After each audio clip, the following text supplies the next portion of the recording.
찰스 콜슨이라고 하는 사람의 러빙갓이라고 하는 책에는 굉장히 감동스러운 그런 성찬의 이야기가 기록되어 있습니다.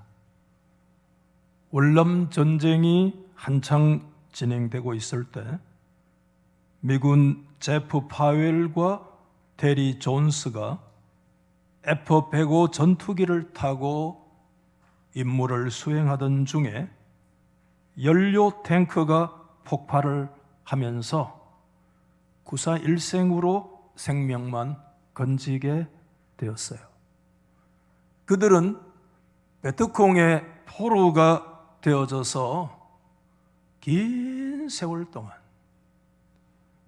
포로 수용소에서 수용 생활을 하게 되는데, 몇 년 동안 수용 생활을 하면서 계속해서 한 가지 요구를 했는데, 성경책 한 권을 좀 감옥에 넣어주면 좋겠다. 그러나 몇 년 동안 그 요구가 받아들여지지 않았어요.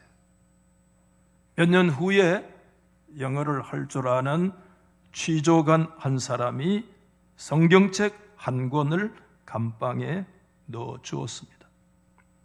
포로들은 그 성경책 주위에 몰려들었고, 제프 파웰이 예수님의 탄생 이야기를 큰 소리로 읽어 주었어요. 그리고 시편 몇 편과 산상수훈의 말씀을 읽었고, 그들은 고린도전서 13장의 말씀을 암송하기 시작을 했어요. 왜냐하면 성경이 그들에게 주어질 때 조건이 단 몇 시간 동안만 성경 주어졌다는 그런 조건이 있었기 때문에, 그 후에 조금 완화가 되어져서 일주일에 1시간씩 3명에게 성경을 보여줄 테니까 그 1시간씩 3명이 성경을 필사할 수 있도록 허락을 받았습니다. 잉크가 없잖아요. 벽돌 가루로 만든 잉크와 깃대 펜으로 배급받은 낡은 휴지에 성경 말씀을 옮겨 적었고, 그것도 부족해서 그 성경 구절들을 암송하기 시작을 했습니다. 어느 해 부활절이 되어져서 포로 28명이 모여서 자기들끼리 부활절 예배를 드렸습니다. 그 가운데 중창단을 조직해서 갈보리산 위에 십자가 서서니 주가 고난을 당한 별세 찬송을 불렀고, 복음서의 말씀을 암송을 했습니다. 그때 누군가가 커티스 대위에게 전날 배급에서 떼어놓은 빵 몇 조각을 건네주었을 때, 커티스 대위가 빵에 대한 성경 말씀을 암송했습니다. 주님께서 축사하시고 그것을 떼어 주시며 가라사대, 이것은 너희를 위하는 나의 몸이니 받아 먹고 나를 기념하라는 말씀이었습니다. 그들은 빵 조각이 돌려지자 모두 조용히 그 감옥에서 그 빵을 나누어 먹었습니다. 이어서 커티스 대위가 잔에 대한 말씀을 또 암송을 했습니다. 이것은 너희를 위해 흘리는 바 나의 피 곧 언약의 피니라. 그때 소중하게 그들이 남겨두었던 미역국이 담긴 잔이 그들 가운데 돌려졌어요. 그때 누군가 포로 중에 한 사람이 Amazing Grace를 조용한 목소리로 불렀어요.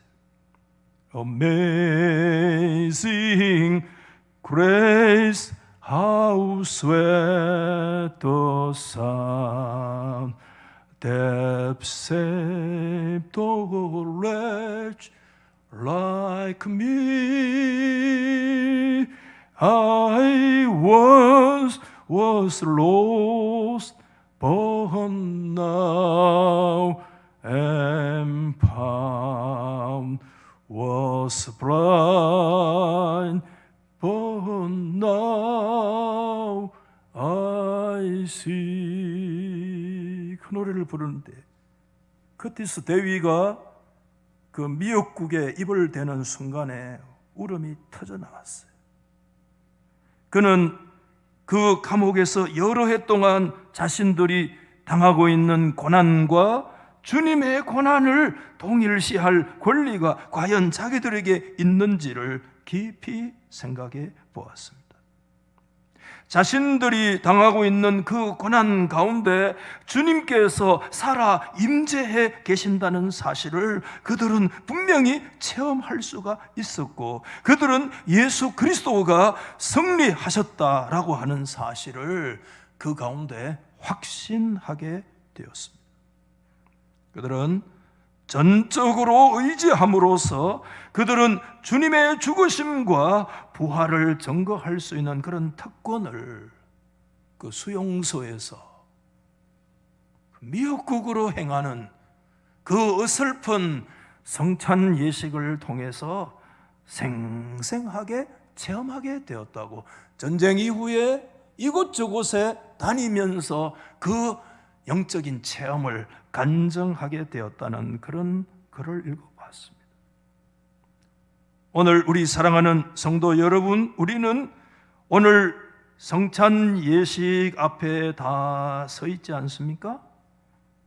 우리가 오늘 성찬 예식에 여러분들은 어떤 모습으로 서 계시는지, 우리가 성찬 때 가장 먼저 가슴에 생각해야 될 것은, 여러분, 성찬은 주님이 제정하신 예식이라는 것을 다시 한번 기억하시기 바랍니다.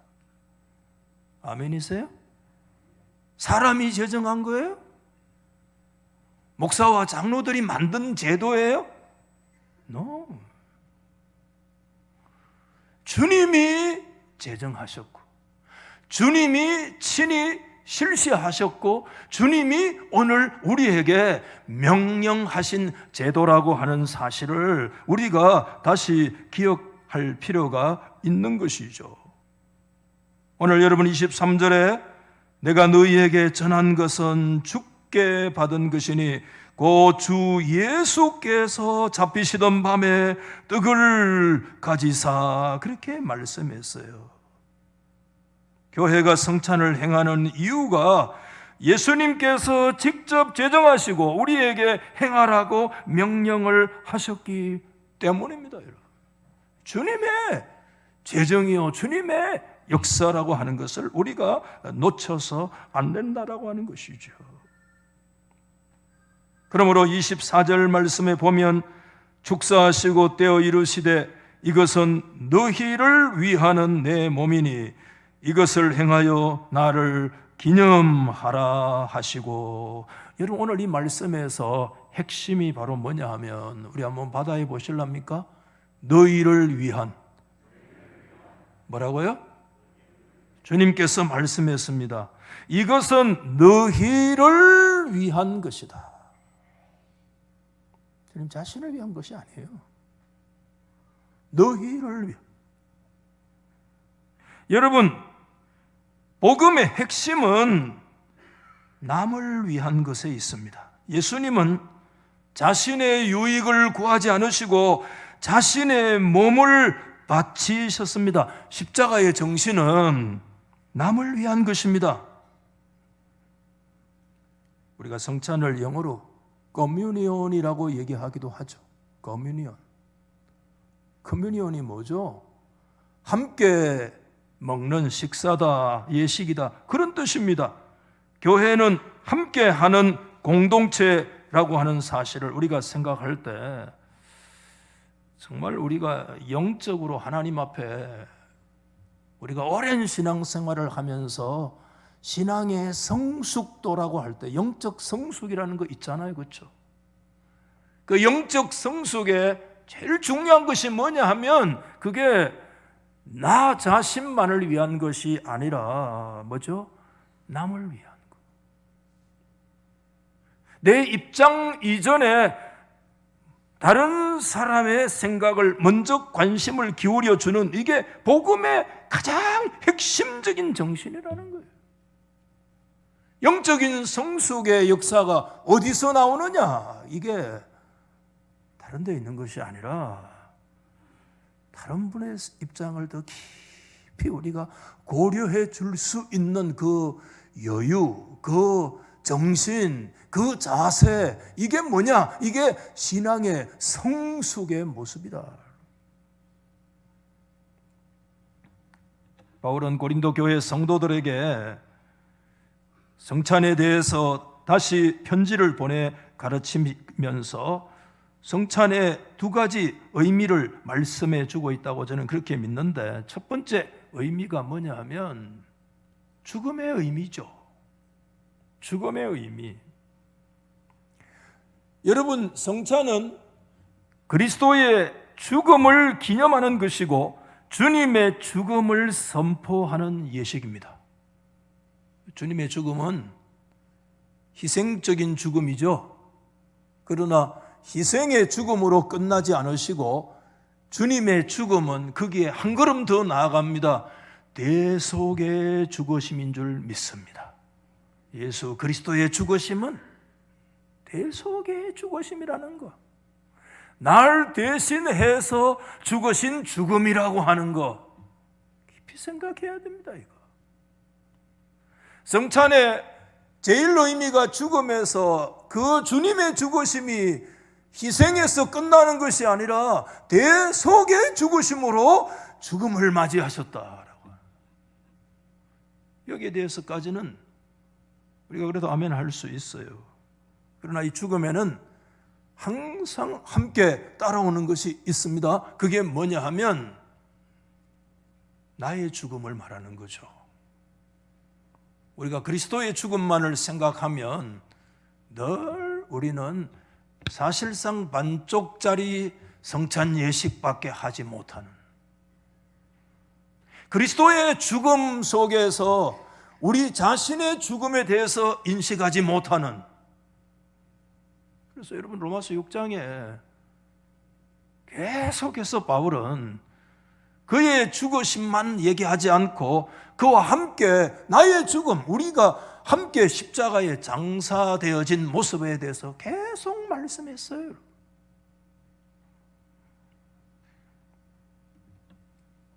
여러분, 이것을 피터슨은 그렇게 스스로 이렇게 번역도 했어요. 세례는 예수의 삶 속으로 들어가는 것이고 물에 들어갈 때 예수처럼 죽어 매장된 것이고 일으켜졌을 때 예수처럼 부활한 것이다. 여기 예수처럼 죽어 매장된 것이다. 이렇게. 이 죽음이라고 하는 거, 나의 죽음이 뭐죠? 예수님처럼 대속의 죽음입니까? No. 대속의 죽으심은 그분만이 하실 수 있는 유일하신 죽음입니다. 나의 죽음은 뭐냐? 나가 죽는다는 것은 뭘 말씀하고 있느냐? 사도 바울은 갈라디아서 2장에서 그거를 분명하게 이렇게 얘기했어요. 내가 내 안에 사는 것이 아니고 그리스도께서 살아 계시는 것이다. 이게 무슨 의미입니까? 우리가 찬송까지 부르고 늘 고백하고 암송하는 이 말씀이 도대체 의미가 뭡니까? 우리의 삶에서 나의 죽음이라는 것이 뭘 말씀하고 있는 거냐? 우리의 자아의 문제를 얘기하는 거죠. 하나님이 우리의 하나님이심을. 아멘. 요즘 새벽에 계속 요압에 대한 얘기를 사무엘 아주 쭉 읽었어요. 요압은 다윗이 그렇게 얘기합니다. 통제하기가 참 어려운 인간들이다. 이렇게 얘기했어요. 삶을 살아다 보면 제어가 안 되는 인간들이 있어요. 그런데 요압을 읽어보면 그의 삶 속에서 뭐가 달려있느냐 하면 입에 항상 달려있는 게 뭐냐 하면 내가 여호와의 살아계심을 두고 맹세하노니 입만 열면 하나님에 대한 열심이 대단하고 교회에 대한 열심이 대단하고 지나칠 정도로 하나님 열심이 대단한데 그 다음이 문제예요. 그 열심을 이루는 방식이 하나님의 방법이 아니라는 거예요. 그게 요압의 큰 문제예요. 우리가 우리의 죽음에 대해서 얘기를 하지만 우리 자아의 죽음에 대하여서 우리가 깊이 그리스도 안에 신앙생활을 하면서 우리가 생각하지 못할 때가 너무 많아요. 우리 자아의 죽음을 십자가 앞에서 선언하고 내 자아가 죽지 못한 것 때문에 주님 죽으셨으나 주와 함께 나의 자아를 십자가에 못 박지 못하는, 주님이 나의 삶의 주인이시지 못하고 내가 주님 믿는다고 하지만 주님의 방식대로 내가 살아드리지 못하는 우리의 죽지 않는 우리의 자아 때문에 오늘 이 성찬 예식에서 하나님 앞에 진짜 눈물을 흘려야 됩니다. 주님은 십자가 지고 갈 때 수많은 여인들이 주님 십자가 지고 가는 거 가슴 치며 슬퍼했을 때 주님 가는 걸음을 멈추시고 그 무거운 십자가를 지시고 돌아 여인들에게 말씀하셨습니다. 날 위해서 울지 마라. 너 자신을 위해서 울고 너의 자녀들을 위해서 울어라 말씀했습니다. 오늘 예수님의 은혜 때문에 우리가 하나님 앞에 눈물을 흘릴 수 있으나 우리가 오늘 진짜 눈물 흘려야 될 것이 뭐냐? 주님의 죽으심과 더불어서 내 자아의 죽음을 주님 앞에 아직까지 확인하지 못하는 우리의 자아의 죽지 않음에 대해서 하나님 앞에 깊이 우리 자신을 돌아봐야 할 것입니다. 성찬의 두 번째 의미가 관계라고 생각되어져요. 여러분, 신학적으로 흔히들 성찬은 보이는 설교라고 그러거든요. 성찬식을 통해서 우리가요, 주님과의 관계가 생명관계라는 거, 우리가 죽기까지 사랑하시는 사랑의 관계임을 주님은 오늘 이 보이는 설교를 통해서 천명하고 계세요. 죽음이 주님의 죽음의 의미와 주와 함께 내 자신의 죽음의 의미가 함께 공존하는 것처럼 관계 역시 마찬가지잖아요. 주님과의 관계와 더불어서 그 생명과 사랑의 관계와 더불어서 우리가 반드시 여기에서 짚어야 될 의미가 있는데 그게 뭐냐 하면 우리 속의 이 관계라고 하는 거죠. 관계가 병들었어. 우리의 영적인 병이 어디서 시작되느냐? 관계에서 병들어요. 그래서 여러분, 초대교회 성도들이 성찬을 모일 때마다 여러분이 성찬을 했는데 그게 함께 한 상에서 먹었다는 것은 뭘 말씀하느냐 하면 가족이라는 것을 말씀하는 거예요. 그래서 성찬은 그리스도 안에 가족임을 선언하는 것이고 영적인 밥상 공동체임을 우리가 하나님 앞에 고백하는 시간이 성찬이에요. 식구라는 거예요. 여러분, 아프리카의 분투족의 그 인사말 가운데 유명한 단어가 있어요. 우분투라고 하는 우분투라고 하는 그 이름을 따서 재단도 만드는 그런 재단이 있는데 우분투가 뭐냐 하면 당신이 있으시니까 내가 있습니다. 그런 뜻이에요. 우리가 있기 때문에 내가 있습니다. 우분투라는 거예요. 인류학자가 그 분투족에 들어가서 애들을 불러다 놓고 그렇게 했어요. 맛있는 음식을 줄에 매달아 놓고 먼저 뛰어가가지고 1등하는 녀석이 그 음식을 먹을 수 있도록 그렇게 했는데, 그래서 요이땅 했는데 애들이 먼저 뛰어가려고 하지 않고 함께 전부 다 손을 잡고 막 뛰어가는 거예요. 깜짝 놀랐어요. 너 왜 그렇게 하느냐 그랬더니 그때 한 아이가 그렇게 얘기했어요. 다른 사람이 다 불행한데 내 혼자 행복하다고 그게 진짜 행복일 수 있겠습니까? 라고 얘기한, 그게 우분투라는 거예요. 우분투. 깜짝 놀란 거죠. 그 아프리카에 그들이 생각할 때 굉장히 미개한 종족들이라고 생각했던 그곳에 정말 뭐가 살아있느냐 하면 사실상 공동체의 정신이 살아있고, 어쩌면 그들이 예수를 모른다 할지라도 그 속에 사실상 굉장히 중요한 핵심 사상이 살아있는, 그 사상이 우분투라는 거예요. 우리가 있기 때문에 내가 있는 것이죠. 당신이 있기 때문에 내가 있는 것이죠. 당신이 없으면 나도 없는 거예요. 나는 그 우리 안에 속해 있기 때문에 우리가 없으면 나도 없는 거라는 거예요. 우분투의 사상이에요. 그래서 여러분, 초대교회 성경을 이렇게 들여다보면 굉장히 관계에 대해서는 정말 혁명적인 관계잖아요. 어떤 사람은 그렇게 얘기해요.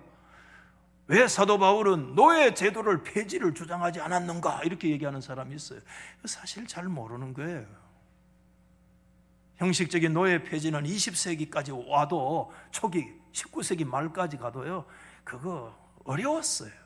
그런데 정말 여러분, 성경을 가만히 들여다보면 복음 안에, 십자가의 정신 안에는 관계 혁명의 역사가 일어나는 거 우리가 볼 수 있잖아요. 여러분, 인종과 성별, 계급과 신분이 그리스도 안에서 다 초월되어지는, 그래서 성찬에, 때로는 아가페 식사에 그들이 참여할 때는 모든 것들이 다 용납되어지는, 종과 상전이 함께 있고 노예와 자유인이 함께 있고 귀족과 평민들이 함께 그 식사에 참여하는 것이, 이게 뭐냐? 이게 십자가 정신이고 복음 정신이라는 거죠. 여기에서 뭘 얘기하느냐? 관계를 얘기하고 공동체를 얘기하는 거예요. 그래서 우리가 주님과의 관계에서 생명관계, 사랑의 관계임과 더불어서 우리와의 관계 속에 우리 자신을 한번 돌아봐야 됩니다. 오늘 바울은 고린도 교회 성도들에게 성찬에 참여하는 성도들의 합당한 자세를 또 더불어 말하면서 한두 가지 얘기하는데, 첫 번째 뭐냐 하면 이렇게 얘기합니다. 27절 말씀에 보면 합당한 자세로 임해야 된다, 이렇게 얘기를 했어요. 그러므로 누구든지 주의 떡이나 잔을 합당하지 않게 먹고 마시는 자는 주의 몸과 피에 대하여 죄를 짓는 것이다. 여러분 잘 아시잖아요. 여기에 합당하게라는 의미가 뭐냐 하면 자신을 살피라, 그런 뜻입니다. 합당하게가 뭐죠? 자신을 살펴야 돼요. 목사가 앞에 서 있잖아요. 성찬 예식을 집례합니까? 그런 가운데서도요, 자신을 살펴야 돼요. 먼저 하나님 앞에 깊이 살펴. 말씀드렸잖아요. 주님의 죽음과의 관계 속에 자신을 살피고, 관계 속에서 자신을 살펴보고, 뭐 죄는 말할 것도 없고 살펴야 돼요. 그리고 두 번째는 주님의 몸을 분별해야 된다, 그렇게 얘기합니다. 29절에 주의 몸을 분별하지 못하고 먹고 마시는 자는 자기의 죄를 먹고 마시는 것이니라, 그렇게 말씀했잖아요. 여기에서 주님의 몸을 분별하는 것은 1차적인 의미는, 성찬은 같은 음식을 먹는 거죠. 그렇지만 집에서 먹는 일반적인 식사와는 전혀 다른 의미를 갖고 있다는 거예요. 분별돼야 된다는 거예요. 이것은 뭘 우리 가운데 깊이 말씀하고 있는가 하면, 오늘 저와 여러분에게 일반 양식은 우리에게 영적 자양분을 주지만 저와 여러분에게 구원과 생명을 줄 수 있는 그것은 주님의 이 성찬 예식이 지향하는 그리스도의 십자가의 피와 그리스도의 십자가에서 찢기신 그 십자가의 희생과 대속의 역사만이 오늘 저와 여러분에게 영원한 영적인 양식과 생명을 주실 수 있는 것인 줄 믿습니다. 주님만이 우리 가운데 이 영의 양식을 주실 수 있다는 사실을 우리가 인정하고 믿어야 된다라고 하는 것을 말씀하고 계세요. 오늘 우리 성찬에 모두 다 임하시면서 정말 주께서 너희를 위하여, 너희를 위하여. 죽음의 역사, 그리스도의 죽으심과 나와 함께 나의 죽음, 관계, 그리스도와의 관계뿐만 아니라 우리와의 관계가 얼마나 건강한지 우리 자신을 한번 하나님 앞에 돌아보시면서 주님의 몸을 분별해서 성찬에 임재하시는 주의 역사를 통해서 우리에게 주시는 거룩한 생명의 역사들 받아 누리는 그런 역사 있기를 예수님의 이름으로 축원합니다.